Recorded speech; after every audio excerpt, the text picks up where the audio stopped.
தமிழ்நாடு நுகர்பொருள் வாணிபக் கழக கணினி பதிவாளர் சங்கம் சார்பில் மாபெரும் ஆர்ப்பாட்டம். சென்னை எழும்பூர் இராஜரத்தினம் ஸ்டேடியம் அருகில் தமிழ்நாடு நுகர்பொருள் வாணிபக் கழக கணினி பதிவாளர் சங்கம் சார்பில் மாபெரும் ஆர்ப்பாட்டம். தமிழ்நாடு என்ற பொதுச் செயலாளர் கஹிர் இளவரி, சிட்டு மாநில பொதுச் செயலாளர் புவனேஸ்வரன், ஏடிஎம்ஸ் மாநில பொதுச் செயலாளர் ஜெய்சங்கர் ஆகியோர் தலைமையில் நடைபெற்றது. மேலும் நடைபெற்ற இந்த மாபெரும் ஆர்ப்பாட்டத்தில் தமிழ்நாடு நுகர்பொருள் வாணிபக் கழக கணினி பதிவாளர் சங்கத்தின் நிர்வாகிகள், உறுப்பினர்கள் என 250க்கும் மேற்பட்டோர் கலந்து கொண்டு டிஎன்சிஎஸ்சி இல் 17 ஆண்டுகளாக ஒப்பந்த அடிப்படையில் பணியாற்றும் கணக்காளர்கள், கணினி மேற்பார்வையாளர்கள், கணினி பதிவாளர்கள் உள்ளிட்ட 300 பேரின் வாழ்வாதாரம் கருதி நிர்வாகமே நேரடி ஊதியம் வழங்கிட வேண்டும், இல் பணியாற்றி வரும் கணினி பணியாளர்களின் பணி ஒதுக்கீடு வழங்கிட வேண்டும், டிஎன்சிஎஸ்சி இல் பணியாற்றி வரும் 100-க்கும் மேற்பட்ட பெண் கணினி பணிவாளர்களுக்கு மகப்பேறு விடுப்பு உள்ளிட்ட அடிப்படை உரிமைகளை தந்திட வேண்டும் உள்ளிட்ட கோரிக்கைகளை வலியுறுத்தி முழக்கங்கள் எழுப்பினர். மாபெரும் ஆர்ப்பாட்டத்திற்கு இடையில் தமிழ்நாடு என்ற பொதுச் செயலாளர் க. இளவரி செய்தியாளர்களை சந்தித்தார். தமிழ்நாடு நுகர்வோர் வாணிபக் கழக கிடங்குகள், அலுவலகங்கள் ஆகியவற்றில் கடந்த 17 ஆண்டு காலமாக பணியாற்றி வரும் கணினி பணியாளர்கள், கணக்காளர்கள், கணினி மேற்பார்வையாளர்கள் கிட்டத்தட்ட 300 பேருக்கு இது நாள் வரை தமிழ்நாடு நுகர்வோர் வாணிபக் கழகம் பணி நிரந்தரமோ அல்லது நேரடி சம்பளமோ வழங்கப்படாத நிலையில் பணியாற்றி கொண்டிருக்கிறார்கள். இந்த கழகத்தினுடைய முதுகெலும்பாக திகழ்ந்து கொண்டிருக்கிற அந்த கணினி பணியாளர்கள் வாரத்தில் 7 நாளும், அதே போல இயற்கை பேரிடம் ஏற்படுகிற பொழுதும், கொரோனா காலகட்டத்திலும் தன்னுடைய உயிரை பயணம் வைத்து அவர்கள் எல்லாம் பணியாற்றி இருக்கிறார்கள். அவர்களுக்கு மிக குறைந்த சம்பளமாக இன்றைக்கு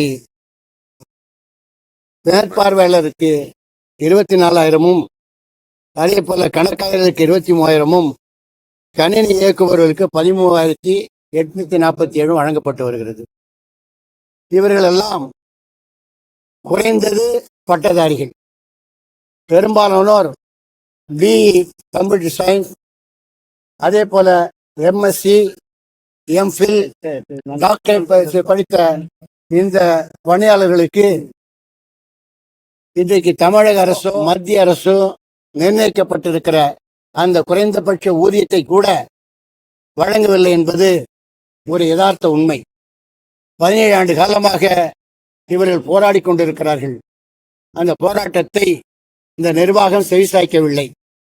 நிர்வாகம் நேரடியாக சம்பளம் வழங்காமல் எல்காட் நிறுவனத்திற்கு சம்பளத்தை வழங்கி, எல்காட் நிறுவனத்திலையும் அவர்கள் பணியாற்றாத நிலையிலே ஒரு தனியார் துறையில் இருக்கிற அந்த கம்ப்யூட்டர் கம்பெனிக்கு அவர்களை ஒப்படைத்து அவர்கள் மூலமாக சம்பளம் வழங்கப்படுகிறது. ஒரு வேதையான ஒரு நிகழ்ச்சி. எப்படின்னு கேட்டீங்கன்னா, சிவில் சப்ளைஸ் கார்பரேஷன் எவ்வளவு பணம் கொடுக்குதுன்னு எங்களுக்கு தெரியாது. எல்காட்டுக்கு அந்த பிரைவேட் கம்பெனிக்கு எவ்வளவு பணம் கொடுக்குதுன்னு தெரியாது. பிரைவேட் கம்பெனி யாரு? சிக்மா நிறுவனம். சிக்மா. அந்த எல்காட் சிக்மாங்கிற ஒரு கம்பெனிக்கு கொடுத்துருக்கு. அந்த கம்பெனி கொடுக்குற சம்பளம் தான் இப்ப எங்களுக்கு தெரியும். மொழியா நிர்வாகம் எல்காட்டுக்கு இதை விட 10,000 கூட கொடுக்கறதா கேள்வி. அதுல அவங்க 5,000 எடுத்துட்டு, இவன் 5,000 எடுத்துட்டு பாக்கி நம்மகிட்ட கொடுத்துட்டு இருக்காங்க. இதுக்கு நாங்கள் நிர்வாகத்தோட என்ன சொன்னோம், ஐயா நீங்க இந்த சம்பளத்தை கொடுங்க, அந்த 10,000 உங்களுக்கு மிச்சம் வரும், நீங்க நேரடியாக கொடுங்கன்னு கேட்கிறோம். வேற ஒன்றும் பெருசா நம்ம கேட்கல. ஏன்னா 17 ஆண்டு காலமா இதை நம்பி இவங்களுக்கெல்லாம் இன்னைக்கு 45 வயசு, இன்னைக்கு குழந்தை குட்டிகள்லாம் ஆயிடுச்சு, வேற எங்கேயும் வேலை கிடைக்காது.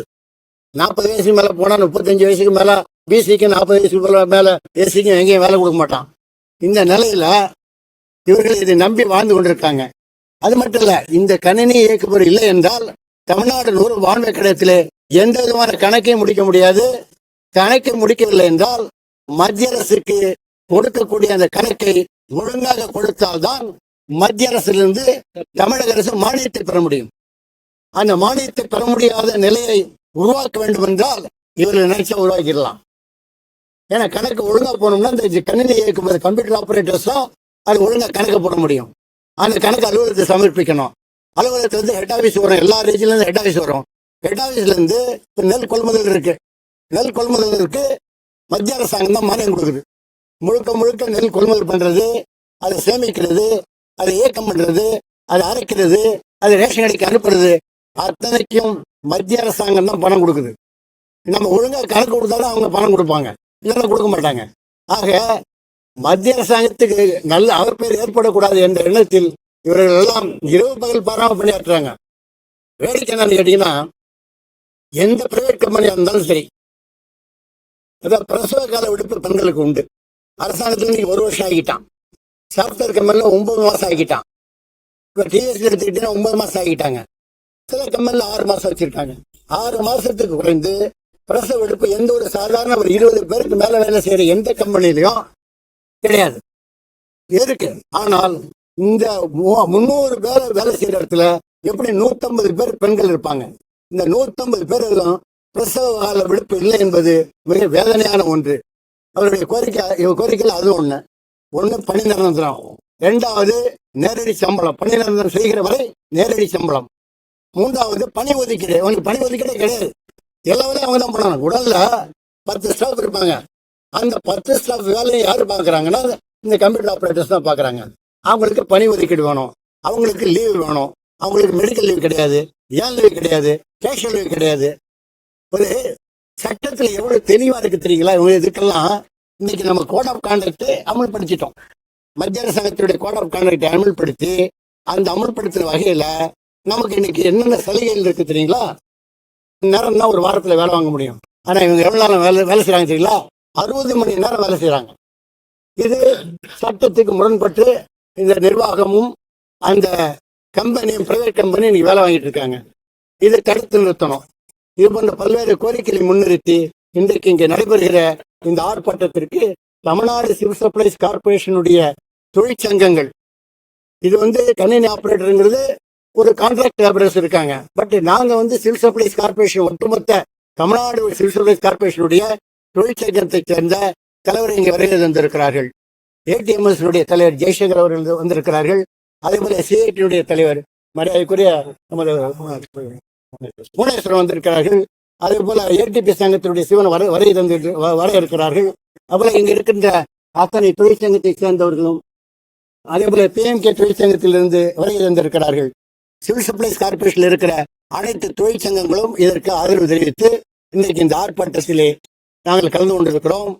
இந்த ஆர்ப்பாட்டம் வெற்றியடையவில்லை என்றால் அடுத்த கட்டமாக அந்த கணினி இயக்கங்களுடைய தொழிற்சங்கங்கள் தமிழ்நாடு சிவில் சப்ளைஸ் கார்பரேஷனில் இருக்கிற அனைத்து தொழிற்சங்கங்களும் ஒருங்கிணைந்து ஒரு முடிவெடுத்து போராட்டம் உள்ளிட்ட அனைத்து நடவடிக்கையிலும் ஈடுபடும் என்பதை இங்கே தெரிவித்துக் கொள்ள கடமைப்பட்டிருக்கிறோம். இளவரி பொதுச் செயலாளர் தமிழ்நாடு INTC, பொதுச் செயலாளர் TNCC INTC.